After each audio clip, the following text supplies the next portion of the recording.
Hello and welcome to the Fantasy Life Show. I'm your host, Ian Hartitz. It is a great day to be great. It's a great day to break down all sorts of cool stuff ahead of week 2. We are going to go ahead and look in the mirror and talk about a few things that went wrong in week 1. Good thing America loves a comeback, though. We'll also be talking about disappointing players who hopefully will be turning around in week 2. We got some DST propaganda going, all that and much, much more here on today's Fantasy Life Show. But it is Wednesday, which means, of course, I am joined by two rock stars. We got Cooterdoodle in the house and Jake, the Texas Rattlesnake Trowbridge. What's up, Jake? I'm doing so good. That is maybe the best nickname so far. I hope it's an homage to one Mr. Stone Cold Steve Austin. If it's not, I don't care. I love it anyways. I'm doing great, Ian. How are you doing? Of course it is. Come on, Jake. You know me better than that, but I am doing good. I appreciate you asking me. It gets lonely as a host sometimes, Cooterdoodle. People don't ask how I'm doing, right? Doesn't that matter a little bit? I mean, I think like 2 weeks ago, I gave you a really nice compliment. That counts for at least the next month. That is true. How are we feeling about Spencer Rattler, though, Cooter? I feel like, maybe you had like a 1 out of 10 confidence level starting the season, maybe like a 2 or 3 now. It's better. And I will say there was a Shaheed touchdown that wasn't, pass interference wasn't called. I'm just going to put that out there. So could have been better. Could have been better indeed. But again, new week, new us in the quarterly. Let's get those fantasy lineups and get those minds right, ready for week 2. First, though, as always, it is time for our DraftKings opening lines.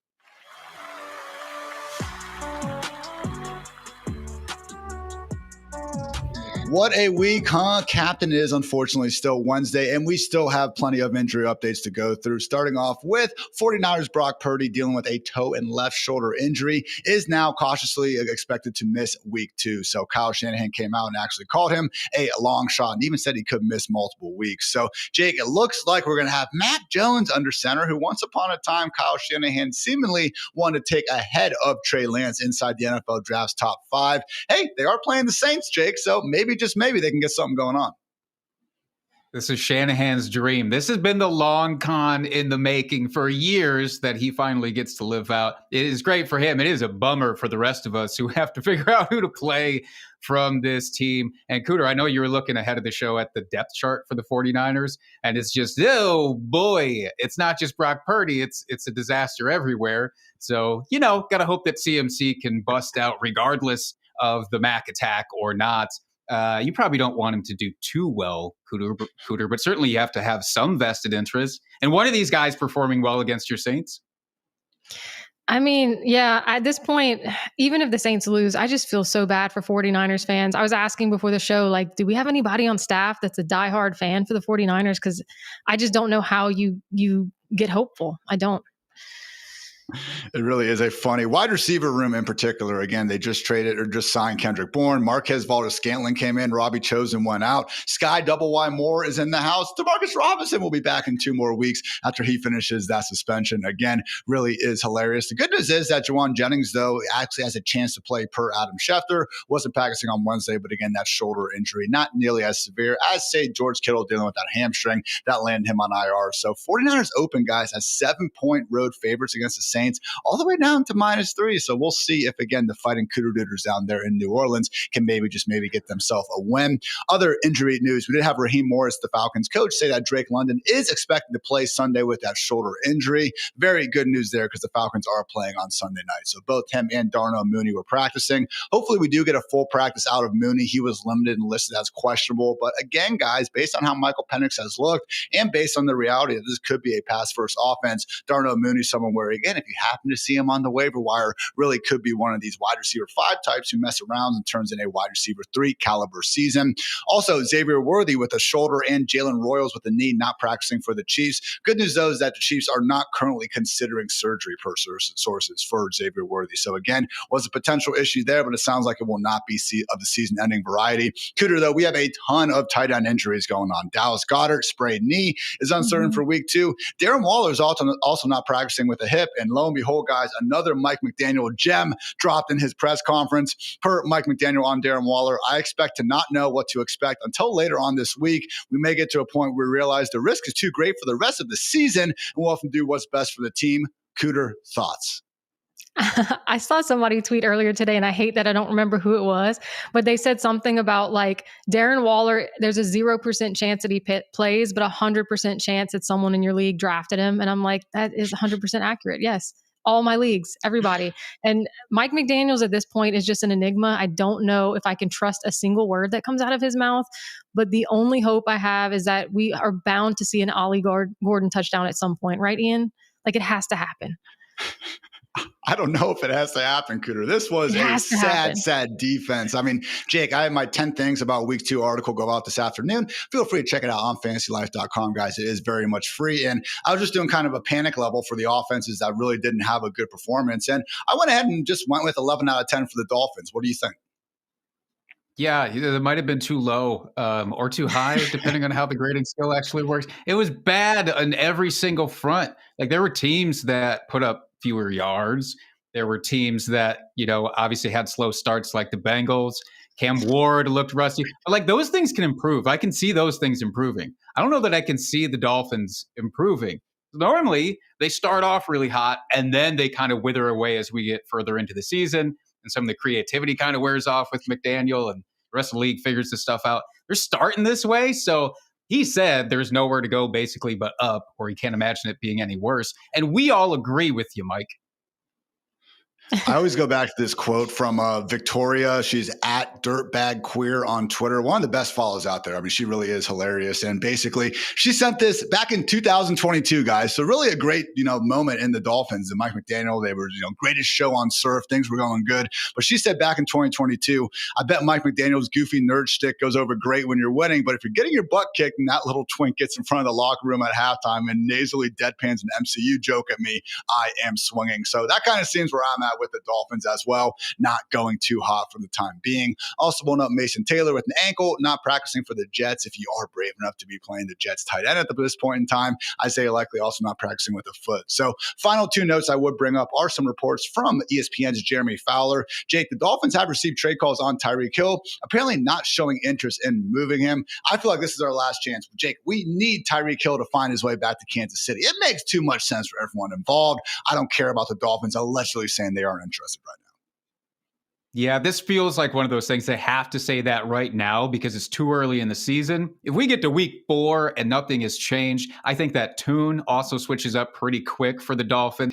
Yeah, I would love to see the reunion in Kansas City because honestly, there's not many other teams where I look at their roster and I go, yeah, put Tyreek Hill in here and he can still live up to the Tyreek Hill of old.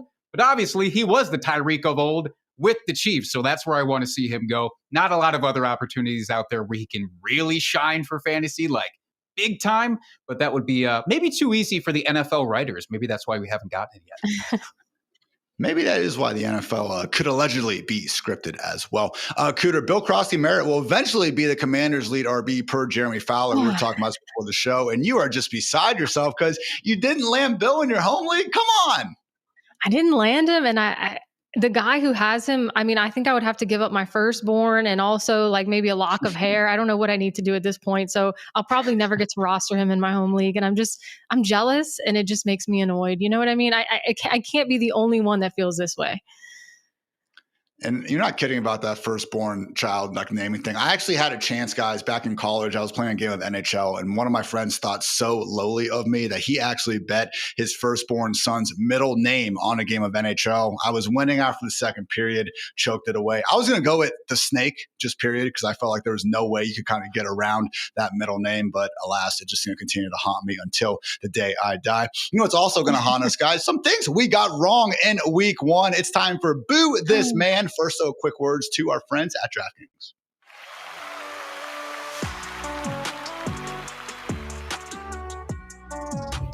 The NFL season is finally underway, and I am teaming up with DraftKings Pick 6 to give you a shot at their biggest bag ever. Right now, all DraftKings Pick 6 customers can enter for free. Hit your 6 picks, and just like that, you can land your share of $1 million or more in cash prizes. Here's the play. Pick more or less on 6 stats. Share it with your crew because more entries means a bigger bag. And hey, if you nail all 6, you are in line for a cut of the cash. Head on over to the DraftKings Pick 6 app, and let's build the bag together. The crown is yours.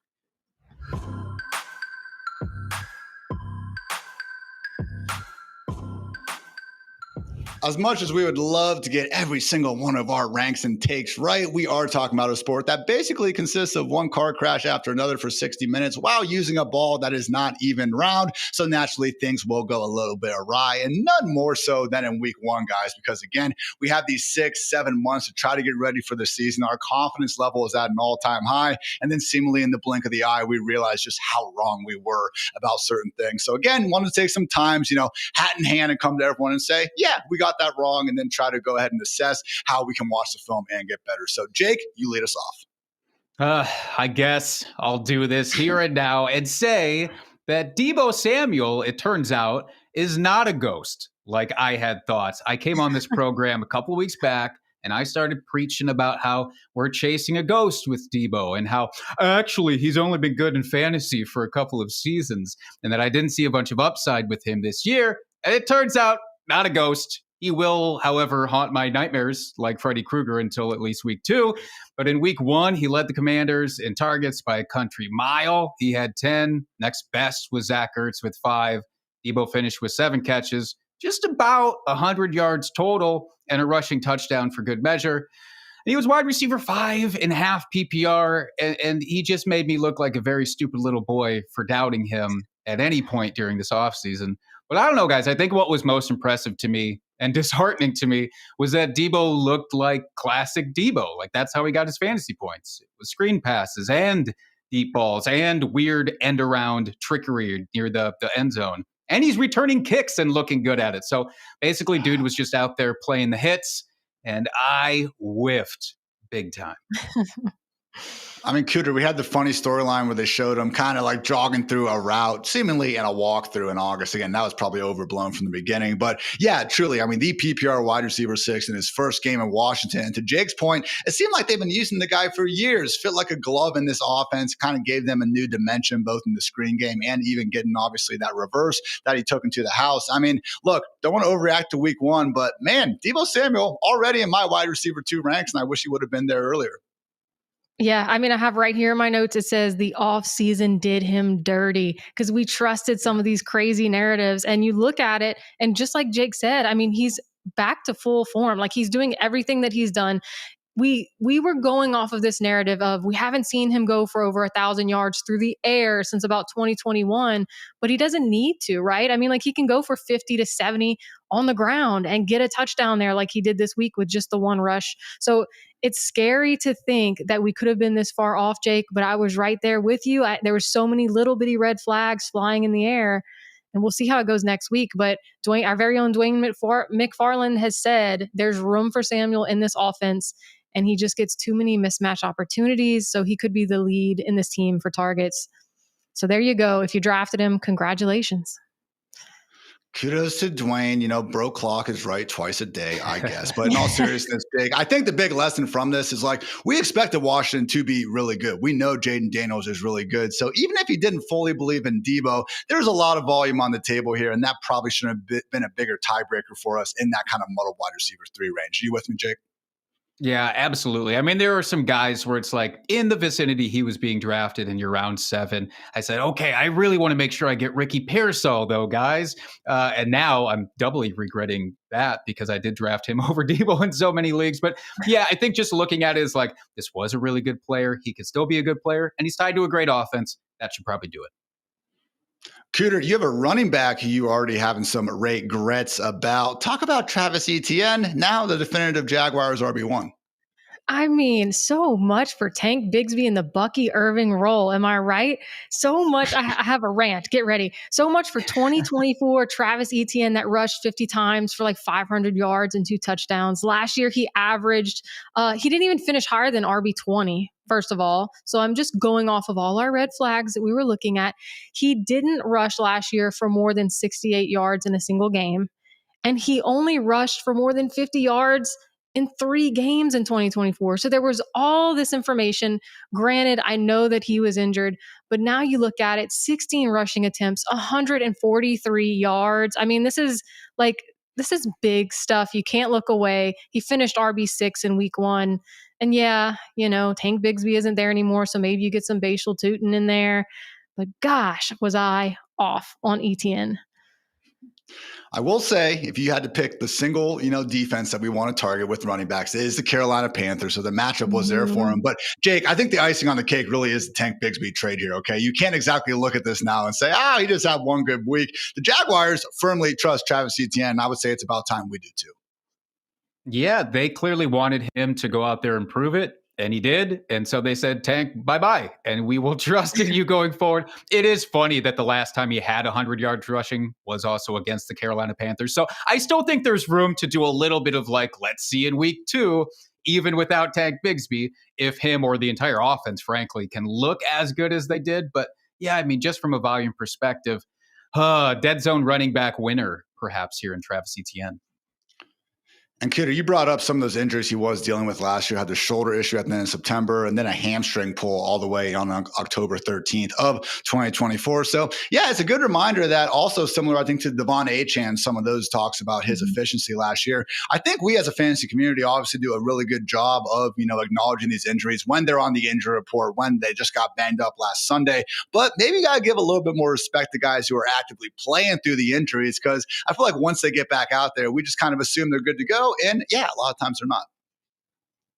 Yeah. I mean, I have nothing to add to that. It's such a good point, because when I'm hurt, I stub my toe. It takes me a while to recover, even if I don't talk about it anymore. So I'm sorry, Travis Etienne. I'm glad that you're healthy. I hope you have a great career, but I just wish you were on my team.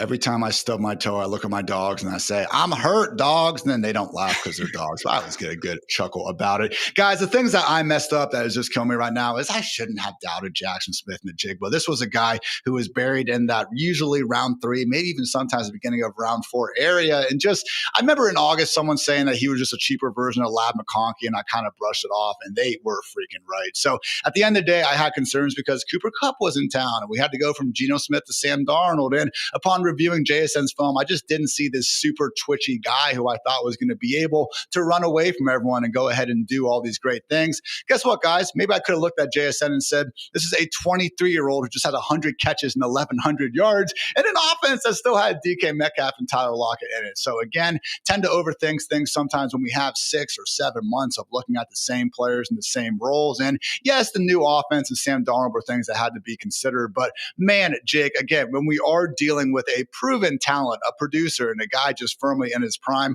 probably a situation to just trust him, especially in that muddled tier where we had other players that hadn't done as much as JSN and were also all a bit longer in the tooth. Yeah, I get that. And I was with you, though, with Cooper Kupp and just saying, these two are going to eat into each other in really dumb and annoying ways. And so I'm going to use that as a tiebreaker against him. I didn't know he was going to come out and get 59% of the target share in week 1. Also, 91% of the team's air yards. How does that happen? How is that allowed to happen on an NFL field? I don't get it. So I can't imagine that those things sustain to that level, Ian. But yeah, definitely somebody I wish I had in a lot more spaces. And Cooter is one of those things where I think I was explaining why I hadn't been drafting too much of JSN back in July or something like that to Dwayne. And Dwayne was like, well, okay, man, I've actually drafted him more than almost any other wide receiver. So a little bit of a red flag when our director of analytics is so vehemently opposed to something that I'm trying to spout out here. Yeah. And look, I just have to say, isn't it incredible? You can have a quarterback who only scores 5 fantasy points. The running back number 1 is losing his job, and you still have something to be excited about. Fantasy football is back, baby. Isn't that just the best? We are so back. And again, just can't say enough good things about JSN's talent, route nuance, and then obviously that role that guys could not be more ridiculous. 59% target share, 91% air yard share. Again, JSN might as well be that Seahawks offense. Should have given more credit to him as a talent, and also just Sam Darnold's ability to at least enable one high-end receiver after what we saw in 2024. So feel free to boo us, guys. Again, we are booing ourselves right now. But again, America loves a comeback, and we are going to try to get better. So with that in mind, let's go ahead and get into new year, new blank, talking about some offensive changes. First, a quick word to our friends over at Cuso Cuts.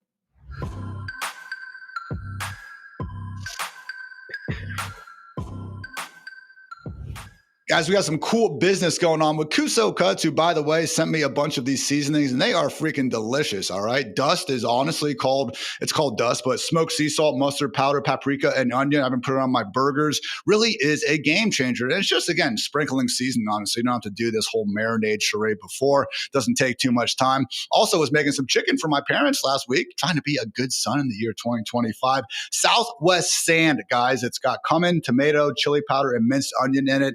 Absolutely, just cinema with the chicken that I was able to get together. So can't say enough good things about Kusos. And guess what? Starting next week, Kusos and Fantasy Life are teaming up for the No Bad Beats, No Bad Meats campaign. Each week during the season, we're giving away free Kusos all-natural seasoning, sauces, and more to 3 unlucky, yet lucky, winners who share their most epic Bad Beat stories at the link in this QR code and down in the description. So again, showing you the QR code right now. Link is in the description. We are giving away free Kusos packages. How freaking awesome is that? And then every Wednesday, we will react to some of your crazy Bad Beat stories live on the show. So submit your stories for the show and have a chance to win some free Kusos. Scan the QR code or go to the link kusocuts.com/fantasylife.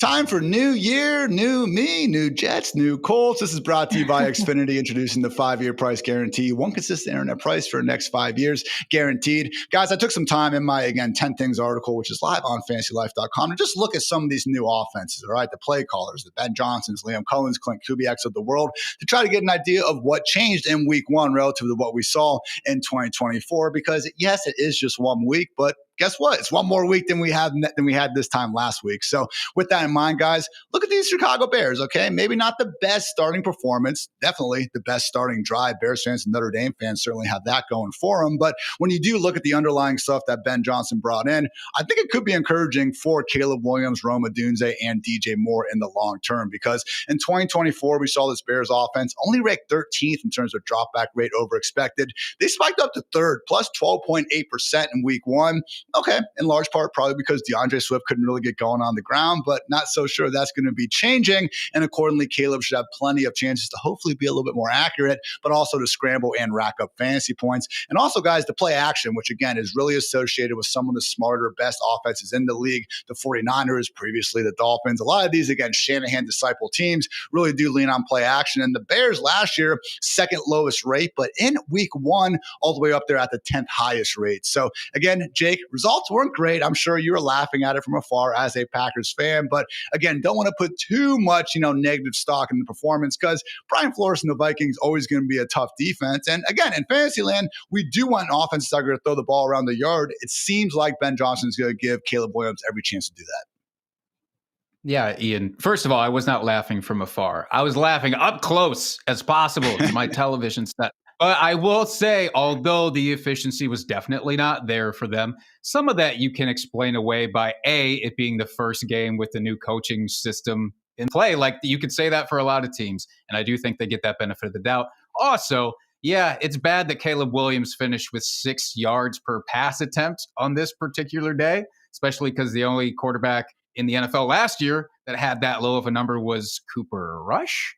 However, I don't think it's going to be Cooper Rush-esque for the rest of the way. I saw a lot of good things out of Odunze. Moore looked good. I thought Cole Kmet looked good out there. I think the team will gel as they find their way here. If DeAndre Swift continues to falter, like you mentioned, then yeah, that's going to be a bummer, because I was invested in that backfield and hoping for much better days for them. But if that means spreading it out to Caleb Williams and these 3, maybe even 4 pass catchers there for fantasy, I will take that. Cooter, do you have a stance on Caleb Williams at this point? Because it is this weird phenomenon where we always want to try to find these guys who, can stress defenses like Caleb. I mean, this dude hit over 20 mile per hour on 2 of his scrambles. He was never able to do that last year. And we have seen these, again, rollouts, weird arm angles. And this dude can just, again, throw that football through a damn keyhole when he wants to. So, again, all the natural talent and ability in the world. But it's like the easy stuff is what becomes so hard for Caleb. I'd like to think he can figure it out, and Ben Johnson should give him every chance to do so. But what are your thoughts here, Cooter? I mean, look, he rushed 6 times for 58 yards and a touchdown, so he's got that going for him there. But when I talk about excitement on the Bears, I think Cole Kmet's the one I'm really wanting to watch. Like Jake said, like, is it possible that he could get some touchdowns this season? Are we going to see Colston Loveland make something happen? I'm not as nervous about DeAndre Swift just yet. Like you said, it's the first game. Maybe he can get a little more rushing, but I expected him to have some more catches in there. The target share wasn't as what I expected, but Caleb Williams, if he can keep rushing a little bit, then I'm not as worried about him. But like you said, the easy stuff, it's strange that that's so difficult. And again, unfortunately, we did have Cole Kmet working ahead of Colston Loveland to start, and Olamide Zaccheaus over Luther Burden. So it was just 1 week. I'm sure we're going to see the usage for those rookies and other guys increase. But it's a reminder, guys, that some of these boring veterans who we don't talk about during the draft for 3 months of the year still very much in play to go ahead and soak up some of that early season playing time in particular. Let's talk about the Jaguars, because again, I would say out of all the kind of new, I guess, teams and coaches going on, Tanner Engstrand and then Liam Cohen in Jacksonville probably were the most impressive. And we did see a lot more kind of pre-snap window dressing, if you will, because last season in 2024, the Jags were just 30th in terms of pre-snap shift and motion at 42%.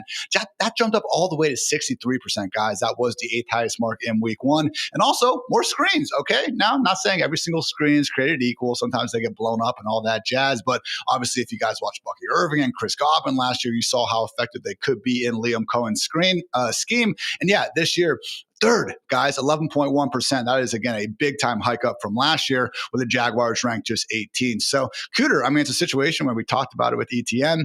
More screens, more pre-snap shift and motion to go ahead and get defenses looking one way. Just the sort of easy buttons that we want to see to hopefully make life just a little bit easier for the guys. Yeah, and I have to ask, I'll throw this to Jake, I guess, but are we excited about Britton Strange at all? 4 catches. We have all these banged-up tight ends. Are we putting our eyes there? Are you going to worry? Are you starting him anywhere? I can't get myself to start Britton Strange because I couldn't get myself to start Cade Otton too much last year. And I fear that we are heading towards that overlap. Although it should probably be mentioned that, Travis Hunter, the debut, was fairly underwhelming, especially from a fantasy perspective. So if that keeps up and Brian Thomas Jr. keeps kind of middling there, then it should have to funnel to Britton Strange. But I'm nervous to put my eggs in that basket as of just yet. I'm with Jake overall here on it. I do think Strange is going to more weeks to not be the number 3 pass game option here. But I will say, unlike Cade Otton, I do think there is a little bit more upside to Strange in terms of his athletic ability. I mean, when we do look at relative athletic score, this dude was 102nd among over 1,100 measured tight ends, guys, since 1987. So again, one of the players at Penn State who was responsible for keeping Tyler Warren just a little bit more on the bench than he probably would have been elsewhere. Good stuff from Britton Strange. And again, really good stuff from Liam Cohen in his debut for Duval. Let's talk about those New York Football Jets, guys. Tanner Engstrand last called plays, I believe, for the DC Defenders. Shout out Cardale Jones and everything that was going on in that league. But yeah, it was also learning under Ben Johnson in Detroit and seemingly took a few pages out of his playbook, maybe just like, the Water Boy back in the day, stole Ben Johnson's green playbook. Wouldn't that be quite the storyline there? But anyway, with the Jets, guys, really did just turn the offense into the Justin Fields run first show. Last year, the Jets were actually 4th in terms of drop back rate over expected, dead last at minus 20% in week 1. And hey, you're playing to your strengths. You got Justin Fields, you got Breece Hall, Braylon Allen, and you got an offensive line that low key, guys, is starting to pave the way after finally devoting so many first round picks to it. So good stuff running the football. But when they were throwing it, again, they weren't just making things easy on the defense, telling Justin Fields to drop straight back and pass. Their play action rate went from 45% all the way up to 66%, which was the 6th highest mark in week 1. So Cooter, not sure how much he caught of that Jets game, but man, Justin Fields was running around and doing his thing, looked more efficient as a passer. Really got to give Tanner Engstrand a lot of credit for both. Yeah, and look, even with him rushing, I think for 48 yards, 2 touchdowns, Garrett Wilson still got his payday. Like he almost broke 100 yards and a touchdown there. And so I'm not worried about him. This offense is one that I know a lot of people in the offseason were you were all in or you were very all out, but we saw what Justin Fields could do in Pittsburgh. He didn't get a huge chance to do it, but I'm excited for them. I think he's one of my guys that I'm going out trying to buy right now if I have a quarterback that doesn't have that rushing upside. Granted, it's not like you're buying low at this point, but if you believe in the team, I think he could be a good top 10 guy.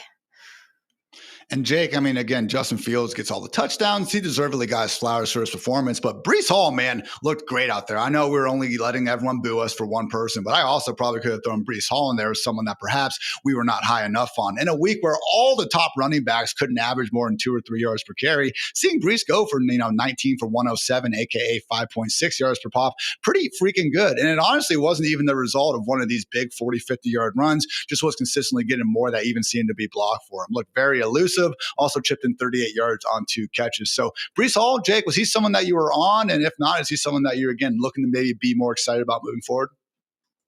No, Ian, he could have been one of my honorary boomies as well. I started feeding into that trap of the rotation. It's going to be a rotation. We're going to see Braylon Allen. Heck, we might even see a bunch of Isaiah Davis. Nobody knows. And then Justin Fields was going to run for 80% of it anyways.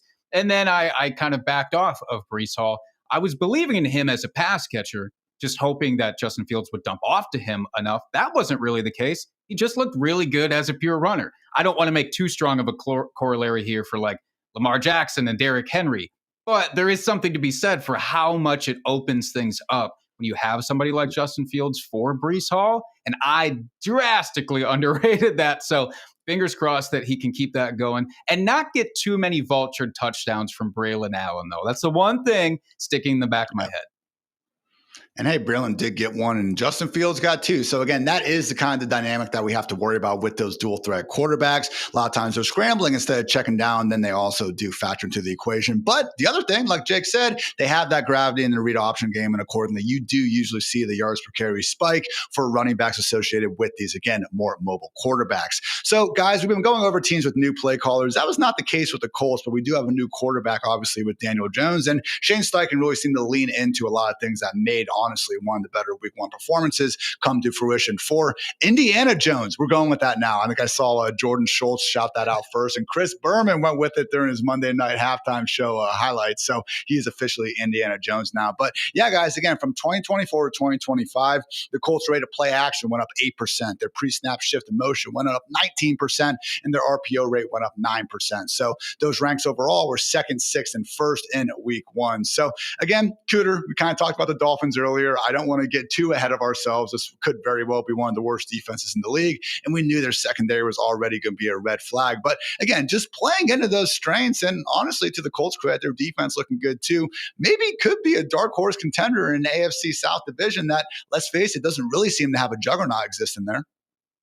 Right. Like, were the Dolphins that bad? At the same time, Daniel Jones, almost 300 passing yards and a touchdown and those 2 rushing touchdowns. I mean, at this point, I don't know how you don't get excited for that offense, given the weird offseason that they had with the quarterback. Who's it going to be? And then Daniel Jones just comes out and just kind of shuts that down very quickly. The only thing now that I'm a little worried about is, do I have to go get Tyler Warren now? Like, I don't think he's going to have a down week. You know what I mean? I don't think we're going to buy low on Tyler Warren any longer.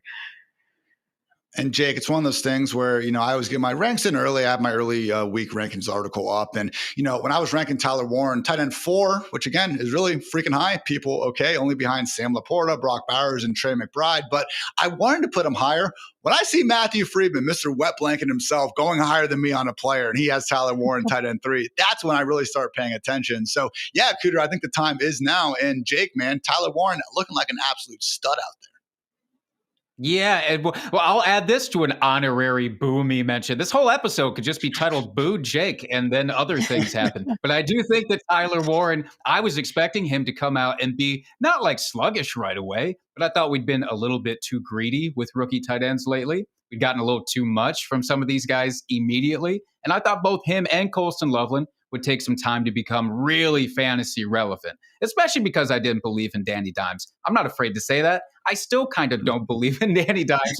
I still think it might be a little bit of a mirage because it is, again, the Dolphins. But we'll see. And I have no issues, especially in this barren tight end landscape, firing up Tyler Warren.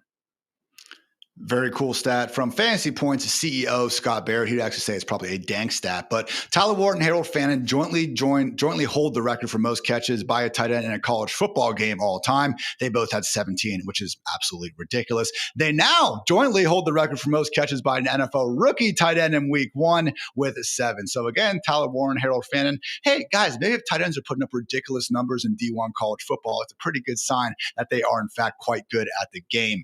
Last big difference I wanted to break down, guys, is one that actually is a little bit more negative, you could say, and that is going to be Clint Kubiak and the Seattle Seahawks. So, Cooter, I know you and all the Saints fans have a very special spot in your heart because Kubiak for a 2-week stretch was doing a lot of good things. But don't look now, guys. In 12 of 16 games since, Kubiak has not managed to be able to score more than 20 points in a game. So, yes, I know how many injuries the Saints had, but guess what? The Seahawks team seemingly healthy enough, or as healthy as the next team in week 1. And yet, Jake, we saw them go from plus 4.5% drop back rate over expected in 2024. That was third to one of the most run heavy teams in the league. They were at minus 9%, which ranked just 28th, which again, isn't a bad thing. We just talked about the Jets doing that, but the difference was the Jets actually had success doing it. The Seahawks really could not get anything going. And then on the other side of things, man, there was just less easy stuff for Sam Darnold. Their RPO rate went down 10% and their play action rate went down 11%. So Jake, it's a situation where again, 49ers, Nick Bosa, Fred Warner, I've been yelling their name for a DST for weeks now. I'm not saying it was this easy matchup, but outside of JSN, man, I did not see too much to be excited about in Seattle. No, I got real bummed watching Kenneth Walker roll out there and try to do his thing. And the Seahawks kind of insisting on letting him continue to try to do his thing. I don't know if it's the lingering injury. I don't know what it is. He just didn't look good. Zach Charbonnet looked better. They looked better, and I would feel much better if one of these guys had the clear reins on this backfield. Then I'd feel like, hey, I can actually feel confident starting one of you. As of right now, I don't want to start either because they looked bad together, and I don't know what the split's really going to look like from here on out, if it is going to be 50-50. But yeah, JSN's going to get fed until his body can physically take no more. So this is maybe the most condensed, offense in all of fantasy football right now. At least we've got that. And Cooter, it is one of those things where it is condensed fully around JSN, which is fantastic. But the whole Charbonnet Walker thing, look, for 1 week, it was Charbonnet leading the way in overall snaps. But to me, it's just problematic because this is not going to be a workhorse situation. I'm getting so mad, I'm slamming my microphone right now. But when last year, okay, it was the Kenneth Walker show when he was healthy. And then when he was out, it was Zach Charbonnet, okay? Easy enough to figure out. And you basically had an RB1 with whoever was healthy.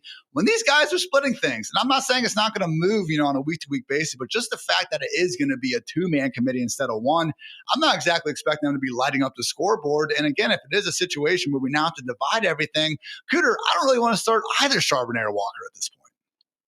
Yeah, I hear you. But at the same time, Charbonnet saw more attempts inside the 5-yard line, which that piques my interest a little bit more. So if I have Walker, I'm out. I think I just wrote on buy, sell, hold this week that, I'm sell Walker, get out now while you can. But you kind of nailed it too. If JSN is getting, he got 124 of Darnold's 150 yards. If he's not going to spread the ball and they shut JSN down, what are you going to do? Right. So it does make me a little nervous. And then it all comes back to the beginning. Like you said, Clint Kubiak, can you sustain it? Can you keep this thing going? My history would tell me don't get too excited. We kind of knew this was coming too, but it didn't have that real de facto field stretcher out there. They tried to bring in Marquez Valdes-Scantling, who actually did some good things for Kubiak and the Saints down the stretch of last season. They ended up getting rid of him because Torrey Horton came up, and just not to even give Darnold a chance to target this speedy rookie downfield. Again, very interesting game plan. And just more than ever, guys, I really do think sometimes our, interpretations of these play callers more reactive and necessarily predictive of how it's going to go. Again, everything looked good for Kubiak, but at the same time, maybe that was Derek Carr throwing a good deep ball and Rashid Shaheed and Chris Olave being some ballers. I will always side on the Jimmies and Joes a little bit more than the X's and O's. But again, guys, that was brought to you by Xfinity, introducing the 5-year price guarantee. One consistent internet price for the next 5 years, guaranteed. Great stuff there. And as always, to Xfinity and beyond. But now, guys, time for everyone's favorite segment. Let's get into some 3 downs.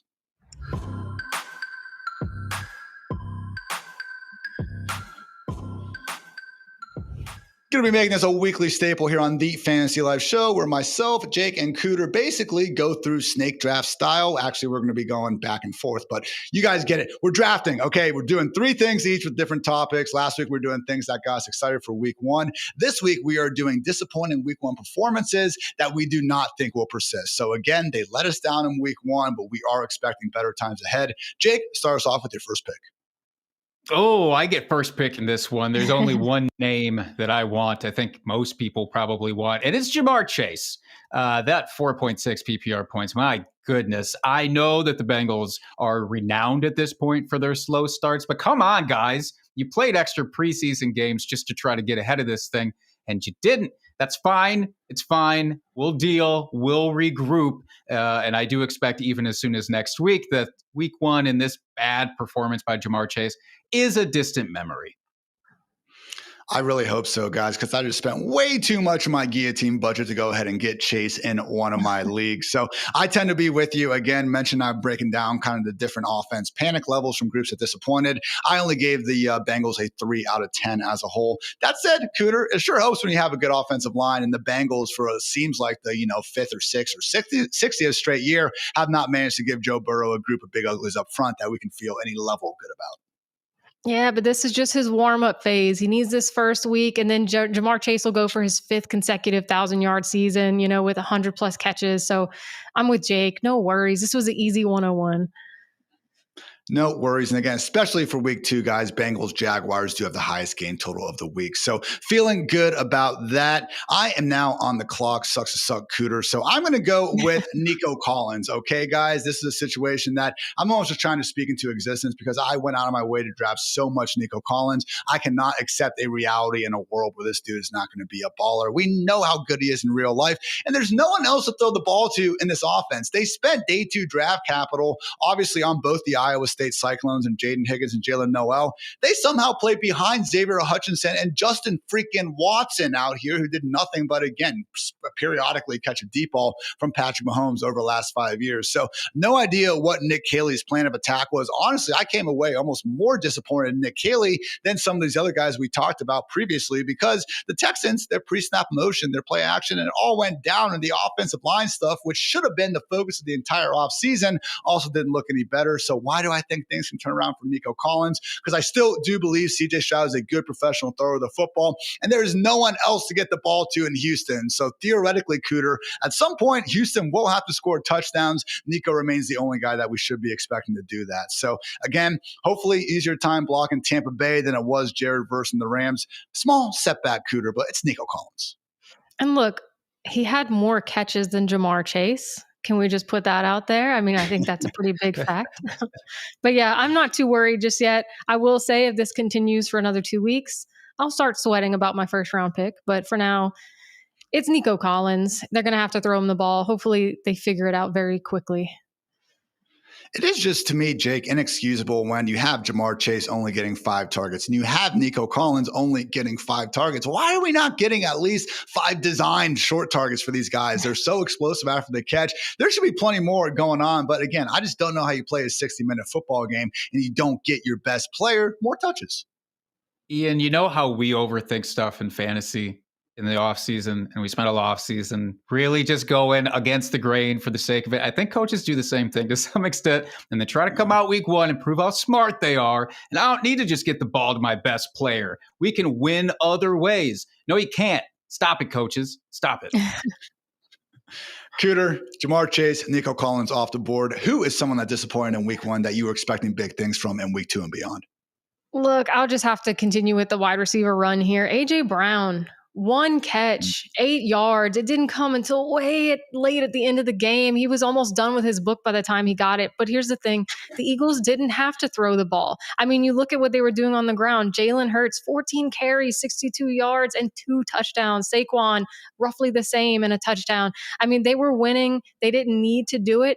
It's just upsetting when you see, almost all of those targets, the majority of them going to Dallas Goedert.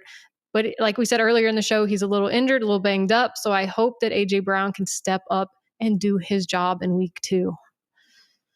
It did seem also like, Jake, that the Cowboys, just to their credit, really did do a good game plan to hold this Eagles passing game in check. They had only one completion for 10 plus yards, and that was that beautiful dime downfield from Jalen Hurts to Jahan Dotson. So fun stat here from Fantasy Points data. The Dallas Cowboys, 0% man coverage in week one. I'd like to think that will change at some point, Jake. I mean, it's a bold move to just say, let's let the running quarterback and Saquon Barkley beat us. Very bold defense for Dallas. But yeah, I do think certainly better days ahead for A.J. Brown. He's not always going to have time to write a book, which is what he basically did during this game. And we've seen this happen too in ebbs and flows. It is frustrating as an A.J. Brown manager. But if you look last year, there were certainly games where this happened and he bounced back. And we'll all be fine. You're just going to have to take a couple of these smaller games from him throughout the year. Jake, round two, you're back on the clock. Who disappointed, but you're feeling better about? I was really hoping A.J. Brown would fall there, but kudos to that Cooter. I'm going to go ahead and pivot over to a tight end, really the only tight end that I'm still really worried about that's not injured, and that's Mark Andrews. Mark Andrews coming off with his solo catch day. I'm going to chalk this one up to a Zay Flowers-a-thon. Sometimes Zay Flowers just has those games, a couple per year, it seems like, where it's his show. And obviously Derrick Henry being there, he's not going to not get his. So I think it was just more bad luck for Mark Andrews. We had him get a couple of goose eggs for us through the first few weeks of last year. Granted, that was because of injury. He doesn't seem to be injured right now. But I also expect, again, Zay Flowers to kind of fade away as Mark Andrews becomes a little more dominant as we go along.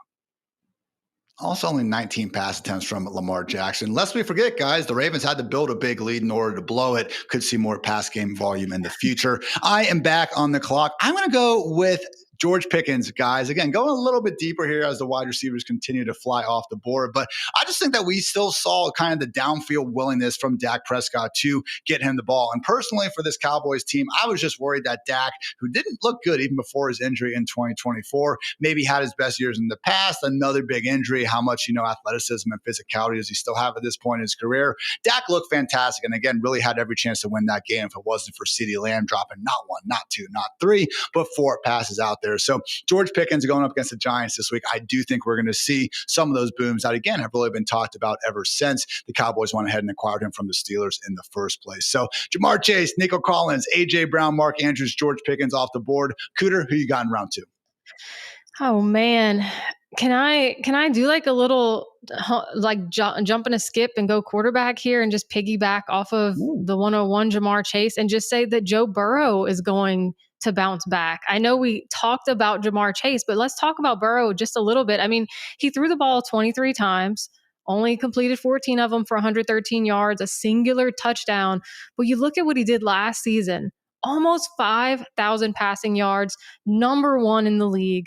He was number one in passing attempts. Like we said earlier, we know the Bengals are going to throw the ball.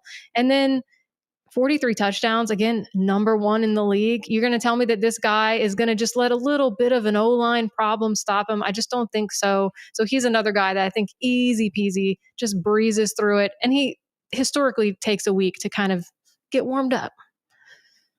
Was under pressure on 43% of his dropbacks. That was the 4th highest mark, which again, we know that Bengals offensive line is not good and that is a problem. That said, they don't have to face Myles Garrett and company again until week 18. So I'm thinking it won't be as big of a problem as again it was in week 1. Jake, you've gone Jamar Chase and Mark Andrews. Who is your third final pick?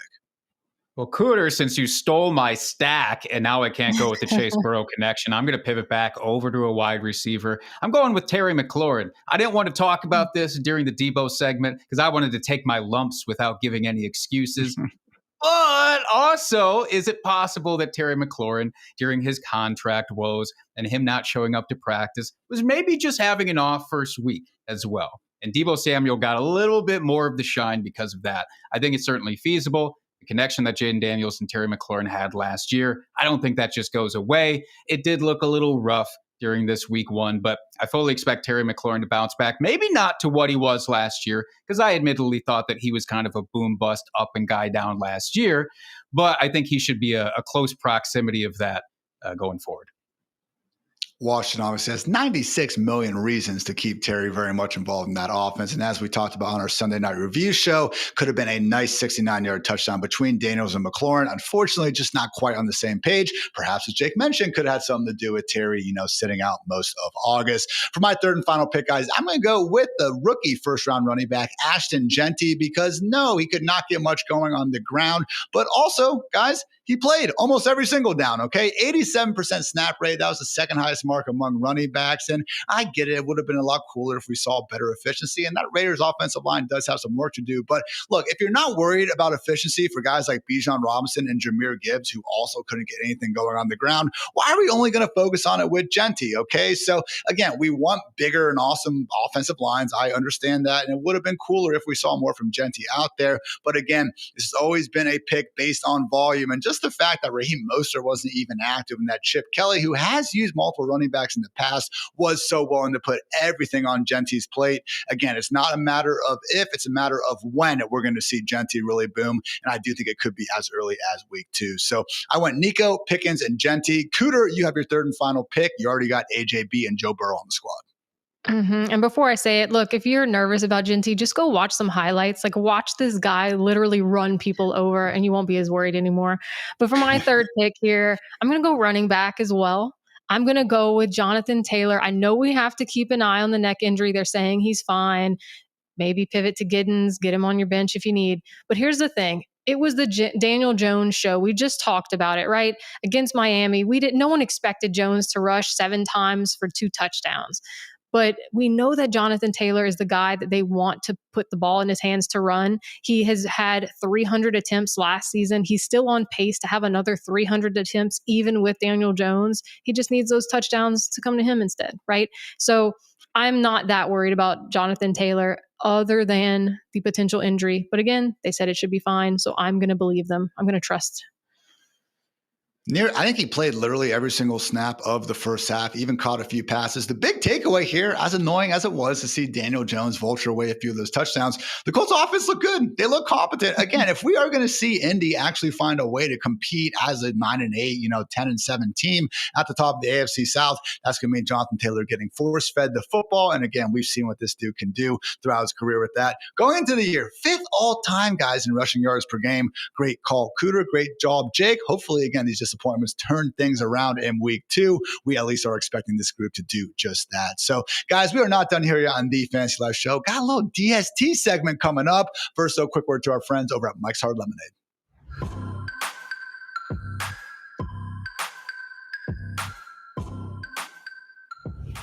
Mike's Hard Lemonade is partnering with Matthew Berry and Fantasy Life to give away weekly prizes all season long, including a trip to this year's big game. Prizes will include Fantasy Life Plus subscriptions, gift cards to New Era, Homage, and Knockaround, TVs, soundbars, and again, 2 tickets to the big game. And not only have Fantasy Life and Mike's Hard Lemonade partnered for the sweepstakes, but we've also collaborated on a new 12-pack of exclusive flavors, including Hard Pink Pick 6, Hard Pineapple Rush, Hard Berry Blitz, and my personal favorite, Hard Apple Tackle. So go to www.mikeshard.com/sweepstakes/fantasy life today. Enter the sweepstakes and go find the Mike's Hard Fantasy Life 12-pack at a store near you. Now, this is 21 plus only, premium malt beverage, Mike's Hard Lemonade Company in Chicago, Illinois. No purchase necessary to enter sweepstakes. See official rules at mikeshard.com/sweepstakes/fantasy life.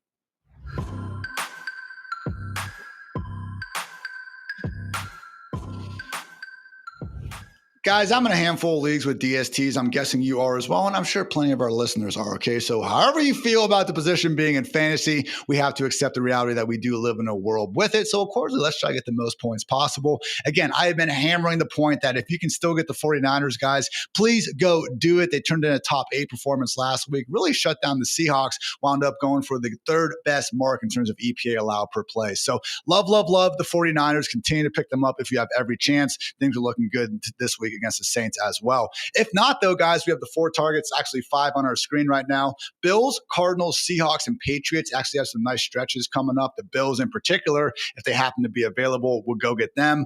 Jets, Dolphins, Saints, Patriots, Falcons, and the Panthers through their week 8. Also, the Cardinals, guys, a little bit more available. I know it's the Cardinals. It's not great, but who's also not great? Bryce Young, going to get to play this week. Also have the Seahawks, Titans, and Colts through their week 6. Speaking of the Seahawks, Mike McDonald and company certainly have a better defense than offense at this point. They have the Steelers, Saints, Cardinals, Bucks, Jags, and Texans through week 7. And then the one that's only 15% owned on Yahoo, and for the life of me, I can't figure out why, the New England Patriots, Dolphins, Steelers, Panthers, Bills, Saints, Titans, and the Browns through week 8. I also threw the Cowboys in here. If none of those guys are available, I do not want anything to do with the Cowboys after this week. That said, they do face Russell Wilson and the Giants in week 2, and to their credit, they look pretty good against the Eagles, at least in the second half. So, Jake, Andy's defenses, can you especially get behind?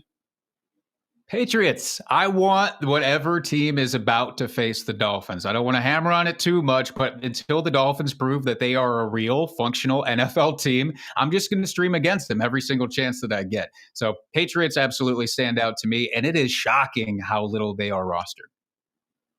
And Cooter, just to be clear, if you out there have, the Vikings, the Texans, the Ravens, probably not the Ravens at this point, but if you have the Steelers, one of these truly great real life defenses, I get not playing the matchup game, but hey, we can't have everything. And is there a defense accordingly that you would look to prioritize based on some of these schedules?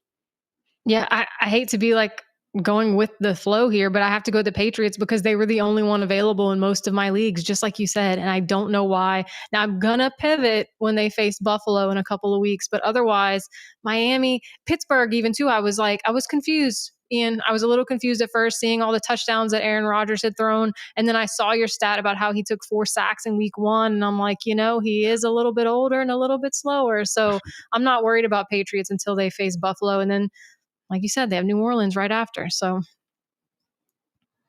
again, just try to really pick these defenses that are either playing really bad offenses and or just groups, guys like the Browns, like the Steelers, where maybe have that immobile quarterback, someone still willing to take some tight window chances and accordingly give us those fantasy-friendly turnovers. But guys, it is time to turn over because we are done on this edition of the Fantasy Life Show. If you like the show, then like the show, and always appreciate any subscriptions or reviews that you may be willing to do. That said, it's a free country, so you do you. For Cooter, for Jake, I'm Ian. Thanks again for tuning into the Fantasy Life Show. And until next time, take care, everybody.